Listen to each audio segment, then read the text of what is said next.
Welcome, mentor teachers. My name is Dr. Kathy G, and I coordinate the moderate severe teacher training program, education specialist, and master's program. I'm both the program and placement coordinator, so you'll be hearing a lot from me over the next few years if you work with us. So I'm going to share my screen and just share a few guiding principles with you for our program. And then I'm going to share some materials that you can read on your own. So this won't take very long.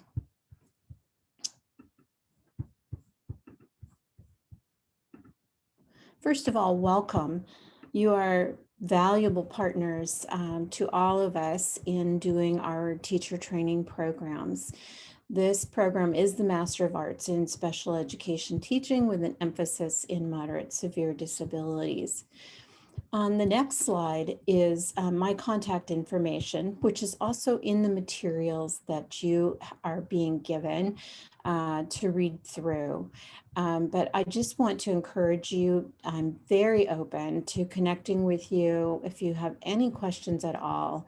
There's my email address, my cell phone number, and my office hours this fall, which are weekly at these connections through Zoom. So anytime on Tuesdays 3 to 4, Wednesdays 2 to 4, but also by appointment. I'm happy to meet with you. I know teachers have busy schedules, so please, with any questions that you might have about our program or about the teacher candidate that you're working with, please feel free to contact me.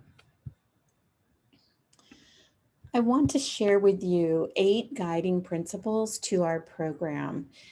And these are things that we hold as very important for doing good teacher preparation. So the first one is that teachers who are effective in working with students with severe disabilities in inclusive classrooms, schools, and communities need to have a strong background in the core curriculum, as well as a strong background in effective teaching strategies for heterogeneous groups of students with and without disabilities. So we feel strongly in our program that our teachers need that strong background, like all general ed teachers have, in terms of understanding the core curriculum, understanding what works well for heterogeneous groups of students.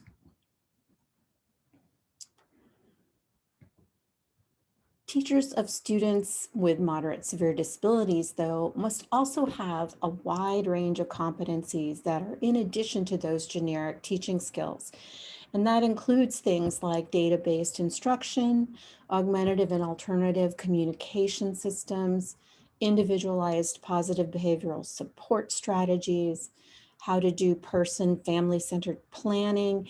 These are just a few of the highly individualized skills that teachers in our field need to also bring to the table. The third principle is that teachers of students with moderate severe disabilities must be strong collaborators. This is something we want you to really promote and provide models for. Being a good collaborator is one of the most important skills because our teachers will be collaborating with families, with related service providers, with paraprofessionals, with general education teachers. And so it's a skill that we really strongly evaluate and want our mentor teachers to help support. The fourth principle is that teachers of students with disabilities must have proficient skills in working with students and families who are English language learners. And our graduates do have the English language learner authorization when they leave our program. The fifth principle is that teachers of students with moderate severe disabilities need to have the values, dispositions, and skills to facilitate and promote the inclusion of all children with their typical peers. We know this doesn't always happen in all of our schools, but it is something that we're working towards and pushing for in all areas of the region around Sacramento. And the sixth principle is that high quality teacher preparation must have coursework that's tied to competencies in the field with strong experiences related to making sure that teachers are effective when they leave the program. So the majority of our methods coursework is tied to what they're doing in your programs in the field as mentors. So they have a number of competencies that they have to develop and demonstrate with you and your students to show that they've met these competencies.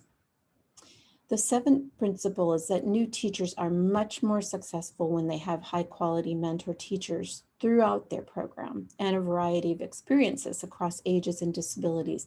So that's where you come in. Highly qualified mentor teachers are just a crucial aspect of what we do. And because there's such a teacher shortage, oftentimes our candidates are getting requested to take internships in the second year of their 2-year program. We would ideally love them to stay as student teachers, traditional student teachers, if at all possible, but oftentimes districts are so short of teachers that they're asking for our candidates to become interns in that second year.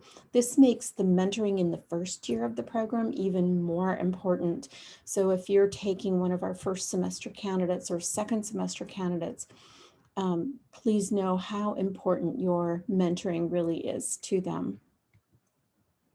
And then our eighth guiding principle is that students who exit with a master's degree must have a key understanding of what evidence-based practice is, how to read the research and keep up with the field as things advance, what makes a successful contribution to the field of study, and the ability to write with master's level quality. So really keeping up with the field, and for you to model that as mentor teachers, that's like a super important thing, to show interest in what they're reading, the new things that they're reading about, the new research. If you can foster that idea of being an ongoing lifelong learner, going to conferences, doing professional development, that is a very good model for our teacher candidates. And finally, I just want to say that these are the principles that we hope you'll uphold for our candidates.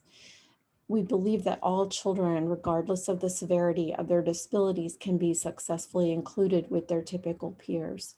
We know, however, that not all of our education systems embrace inclusive education, but as much as possible, our candidates should be working with you to create inclusive education. So you're encouraged to have crucial conversations with your teacher candidates regarding the issues in your own school or your own school district and the challenges you face in promoting inclusive education.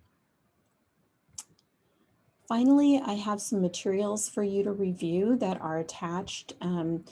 There are 5 things: the first semester fieldwork syllabus and the evaluation tool for the first semester, the student teaching and internship syllabus for the 3rd semester, the evaluation tool for student teachers, and the evaluation tools for intern teaching. So please take time to read through those things, and I look forward to meeting with you at our orientation in August. Thank you very much.